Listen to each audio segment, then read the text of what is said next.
This year is the NES's 40th anniversary. I plan to do a lot of NES videos, retro videos. I've been wanting to get back into this for a really long time. I finally have my setup, my microphone is here, so we can go. And what better video to obviously start with than my top 10 favorite NES games of all time.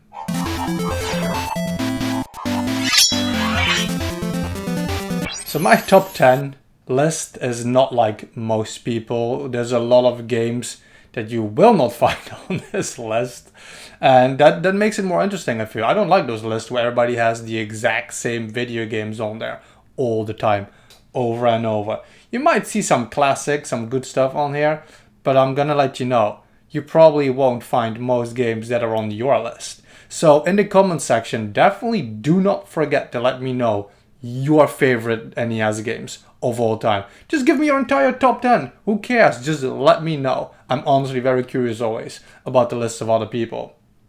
I'm gonna dive right into it. And we're gonna go to number 10.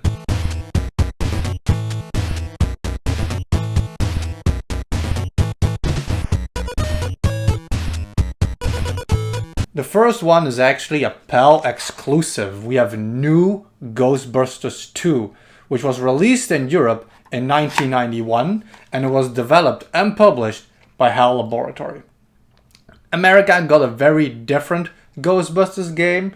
It's notorious for being pretty bad, whereas the European version is actually extremely good, and always makes me kind of sad when people haven't heard of it. This is actually one of my childhood games on this list. You're gonna find a bunch of those games that I grew up with, that I've had my entire life. Since I was born. I mean, not since I was born, because it was released in 1991, but you know, I was 7 years old when I got this game, and I absolutely love it.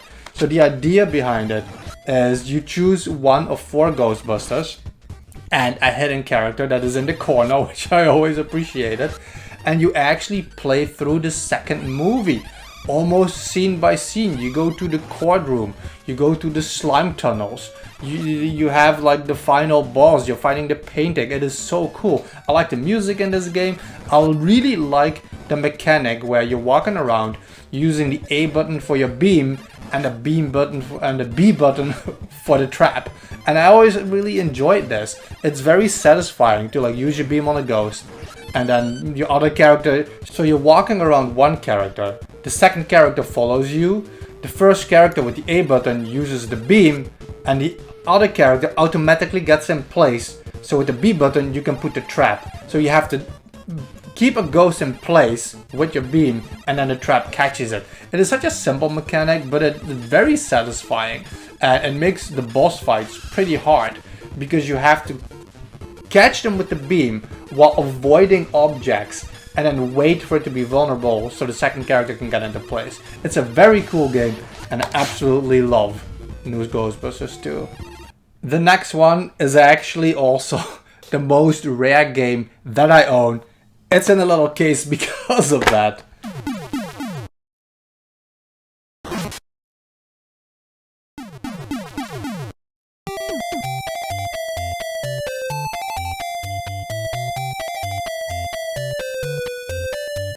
And that is Little Samson. Now yeah, I'm not just showing this in this video because it's the most rare game that I own. It's actually really good. And I think at this point, it actually is acknowledged as an extremely good game. So Little Samson was released in 1993 in Europe. I always thought it was a European exclusive, but I guess it's not. It was released in 1992 in North America. It was developed by Takeru, published by Taito, and Shinichi Yoshimoto is actually the director of this game. He did, among others, Strider and Ghouls and Ghosts, so it has some weight to it.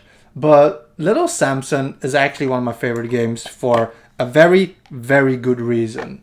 The gameplay is just absolutely amazing. Now the game looks beautiful, and I really like the soundtrack of it, but the main mechanic is in the start of the game. You play as Little Samson, and you have these animal buddies that you have to like gather. So you start with Little Samson, you have a level for the mouse, a level for the golem, and a level for the dragon. And then once you've done these levels, afterwards you can actually change between all these characters, and they all have different abilities. The mouse, for example, can actually walk all over the walls. It's a very satisfying game, gameplay wise, and it's pretty elaborate. And honestly, like, I mean, when I bought it in like 2010, I think, I paid $50 for it. Right now, you're not gonna find it for $50 anymore. So in my mind, I'm like, is it worth $50? Absolutely. Is it worth like $800,000, $800 or $1,000 you find it now for, usually in North America? I'm gonna say yes. It is. Little Samson just really is that good. On 8th place, we have Solar Jetman, Hunt for the Golden Warp Ship, released in 1991 in Europe and 1990 in North America.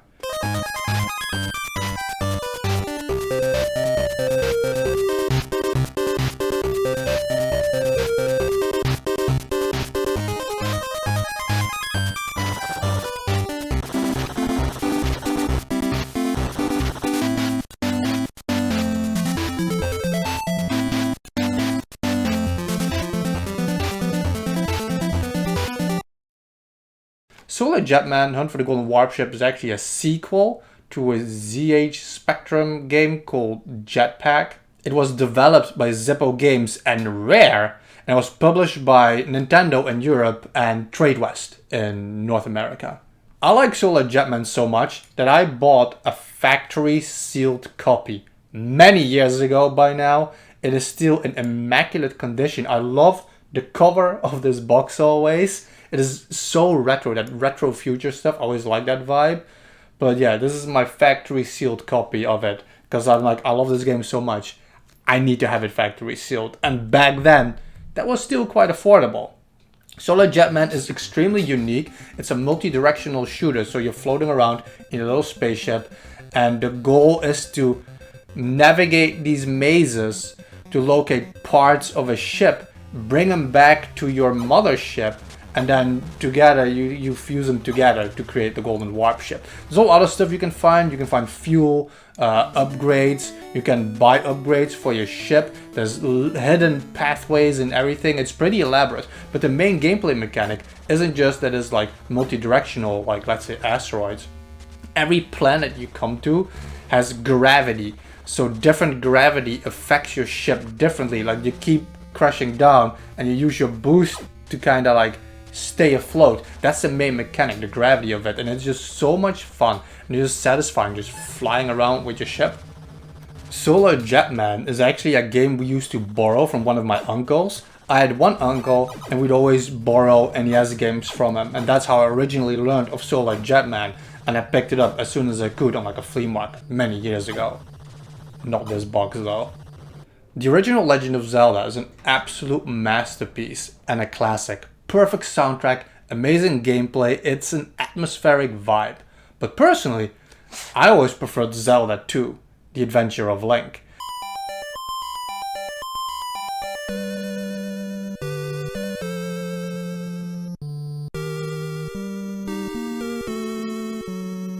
Adventure of Link was released in 1988 in Europe and in North America. It was developed by Nintendo R&D4 and published by Nintendo themselves.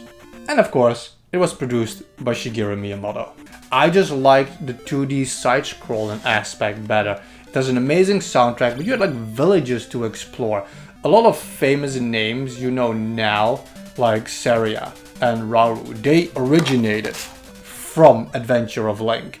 I like the combat mechanic where you're fighting knights with shield. You feel like you're actually fighting these enemies and not just slashing them with your sword. You have to strategize. There's all these spells and hidden secrets. It's an absolutely amazing game, and it gets a bad rap for being really hard, but I always feel a lot of people who consider this a hard game, they didn't grow up with it.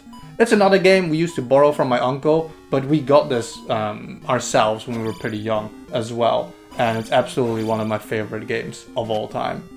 On 6th place, we have Faxanadu, an absolute piece of art.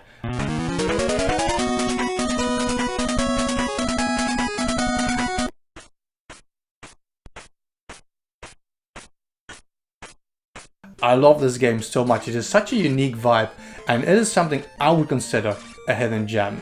And a lot of people never really mention it or talk about it. I guess that's what defines it as a hidden gem. It was released in 1990 in Europe and in 1989 in North America. Foxanadu was developed actually by Hudson Soft and published by Nintendo. This is another game we used to borrow from my uncle, and I didn't own this until like when I was a teenager, pretty late, when I just looked it up online because I wanted it for myself. Foxanadu is an open world, actually, really. It's a Metroidvania. It's an open world kind of RPG. It has a medieval setting and a very fantasy-like, and honestly, the graphics art look really good. I love the sprite work in Foxanadu.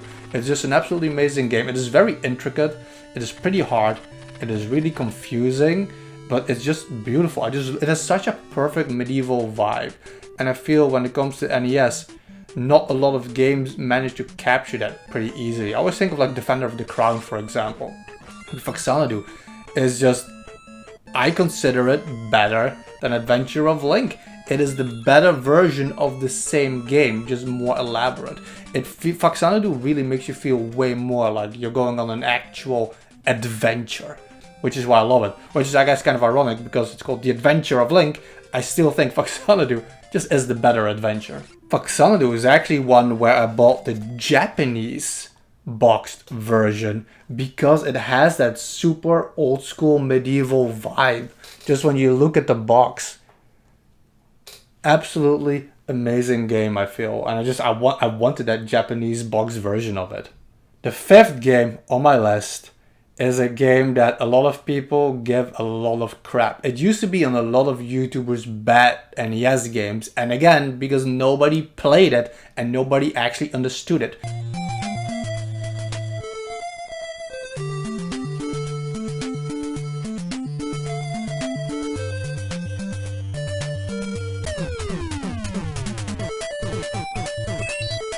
Developed by ICOM and published by Jaleco in 1991 in Europe and in North America, it's totally rad. And this game is totally rad. And I love this game so much that I also bought a factory sealed copy of Totally Rad because it is that good. And not only that, in Japan it was known as Magic John, and the artwork of it in the Japanese box is just absolutely out there.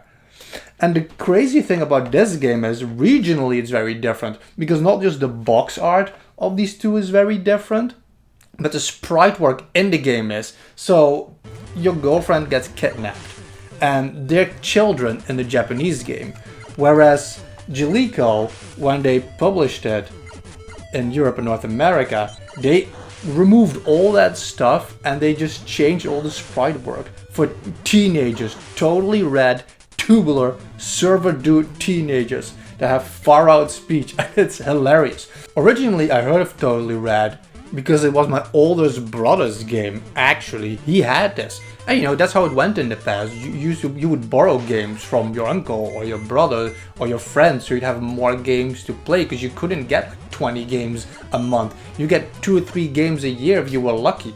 So that's how I discovered Totally Rad. The gameplay is very similar to Mega Man, I feel, but you start out with all your power-ups.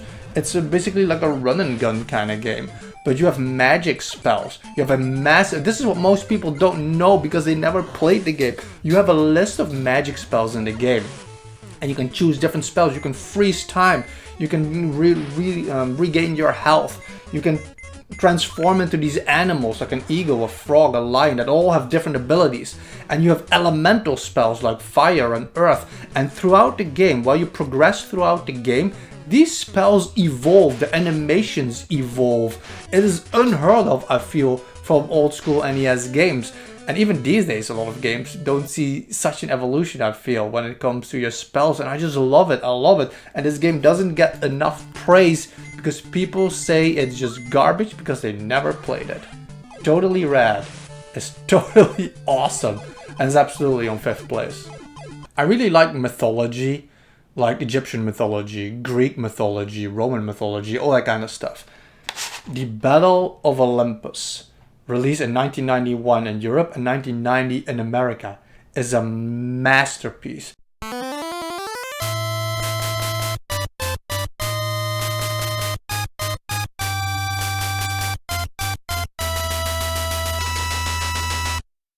I say this often in this top 10, but it's a top 10. What do you want? It has a perfect soundtrack, absolutely amazing. So the Battle of Olympus was developed by Infinity. It was published in Europe by Nintendo and in America by Brotherhood.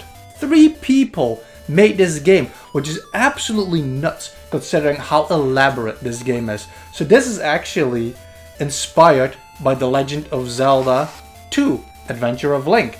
So Adventure of Link, Faxanadu, and Battle of Olympus are very similar in vibe and gameplay and look and aesthetic.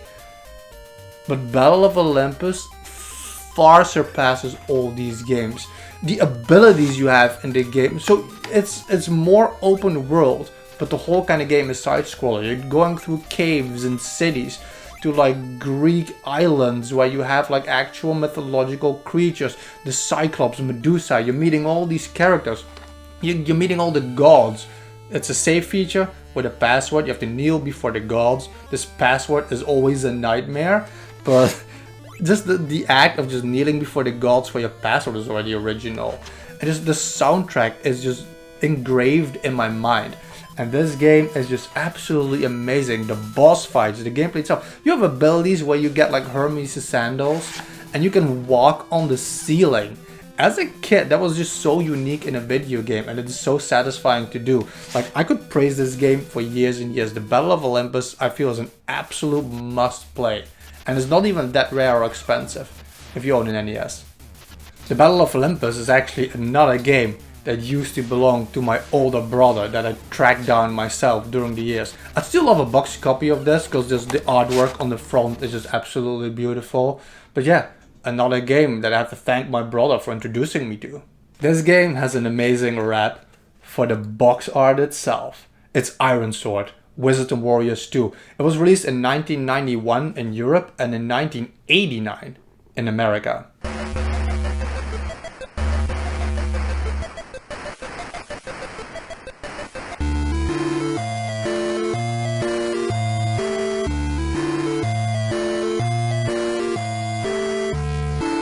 Iron Sword, Wizards and Warriors 2 was published by Acclaim.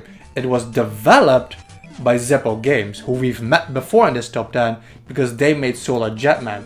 So how it goes is, the original Wizards and Warriors was developed by Rare. Zippo Games made Iron Sword, Wizards and Warriors 2, and Rare was so impressed by the sequel that they hired them, I think they merged eventually, to make Solar Jetman and Wizards and Warriors 3. Wizards and Warriors 3 is crazy, but it's my least favorite in the trilogy on NES. Iron Sword, though, is a piece of art. A Fabio piece of art. And I like this game so much that this is another game I bought a factory sealed copy of. Which back in the day, again, they cost nothing. They were so cheap to buy because, you didn't have all these fake collectors in the community. So collectors like me, who had like our favorite games that we just wanted factory sealed, that's what it used to be. I love this box art. I love this box. I want a poster of this, man. This is just absolutely amazing. I tried looking for a poster of this game actually to hang on the wall, but I could never really find it, sadly enough. Iron Sword is an amazing game. It has such a crazy cool atmosphere. So you play as a knight, you're fighting the elements, you're trying to reconstruct the Iron Sword to defeat Malkiel. And you have like little inns that you visit. It has a perfect medieval vibe also. Like I said, there's not many games that have that, but the few that do, they just feel like medieval games. So it's an adventure game, and it is really hard. So you're a little knight, you can get better equipment, and you learn to actually kind of sword fight. You change the stance, and it is not easy. The main difficulty from Iron Sword, Wizards and Warriors 2, comes from the platforming mechanic you sometimes have to do. And not just that, you have to time your jumps in a way so that your sword attacks enemies based on the pose you have while you're jumping. It's kind of elaborate, it's kind of crazy, it is really hard, but it is a piece of art. I love Iron Sword, the atmosphere, the music, the graphics, the sprite work of the bosses and the characters and the levels. It's just absolutely amazing. I can't praise enough how Iron Sword makes me feel when it comes to the sound effects. and the music. And just the maze design of the world is just very unique. I don't remember exactly how I originally learned of this. I think I just at some point picked up like an original copy on a flea market when I was a kid someday. I think that's the story, but I don't remember exactly. A really big childhood game of mine, released in 1993 in Europe and North America.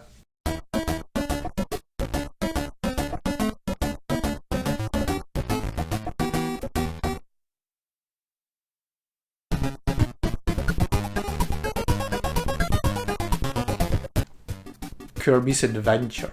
I gotta be honest with myself, this game is just that good. It's my second favorite NES game of all time.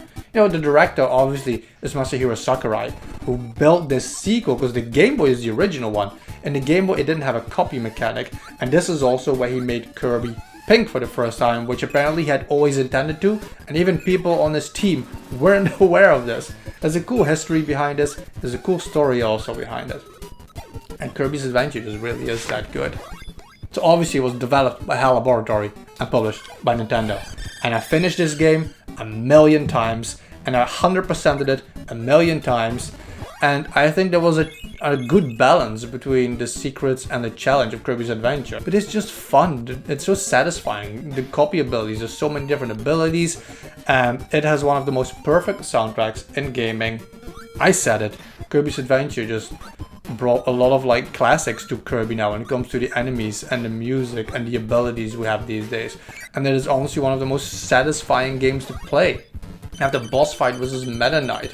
It's just a sword fight. It's one of the best sword fights in gaming history, and I'm including today in it. It's just that good. There's such an incredible atmosphere when you're discovering like a secret room where the UFO is flying, or when you're climbing the Butter Tower.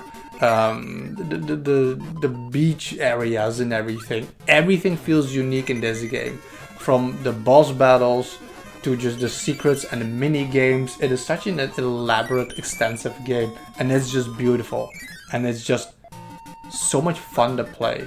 Kirby's Adventure, the second greatest NES game ever made. So then what's on number one? Is it Zelda anyway? Did I trick you? Is it Mario? We haven't even seen a Super Mario game in this list. No, it's none of that.